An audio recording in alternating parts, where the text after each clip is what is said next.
मूर्ती मिळत नाहीये. बाबा विठ्ठल विठ्ठल. अर्पिता आणि समीरला साक्षात विठुराया पावणार.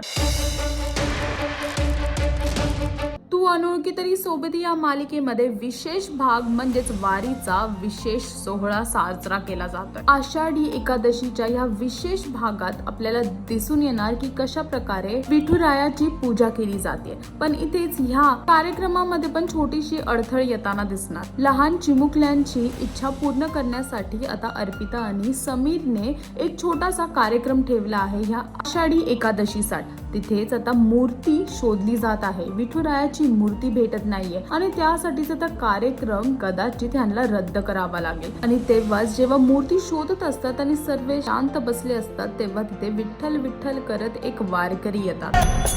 विठ्ठल विठ्ठल.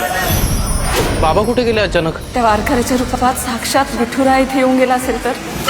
आणि त्या वारकरींच्या पायाला लागलं असताना म्हणूनच समीर आणि अर्पिता जाऊन त्यांना तिथे पटी बांधतात आणि ते वारकरी त्यांना आशीर्वाद सुद्धा देतात. आणि काही वेळातच ते वारकरी तिकडून गायब होतात आणि अर्पिताला तेव्हा लक्षात येतं की वारकरीच्या रूपामध्ये विठुराया त्यांना दर्शन देऊन गेले. इतकंच नाही तर ह्याच्याच थोड्या वेळानंतर त्यांना मूर्ती सुद्धा सापडते आणि छान प्रकारे विठुरायाची आरती आणि विठुरायाची पूजा केली जाते. आता बघायचं हे आहे की खरंच साक्षात त्यांना येऊन विठुरायाने दर्शन दिलं आहे. तर अजून तू अनोळखी तरी सोबत या मालिकेमध्ये आपल्याला पुढे काय पाहायला मिळेल हे पाहायला विसरू नका. आणि अजून अशी लेटेस्ट अपडेट जाणून घेण्यासाठी टेलीचक्कर रिजनला सबस्क्राईब करायला विसरू नका.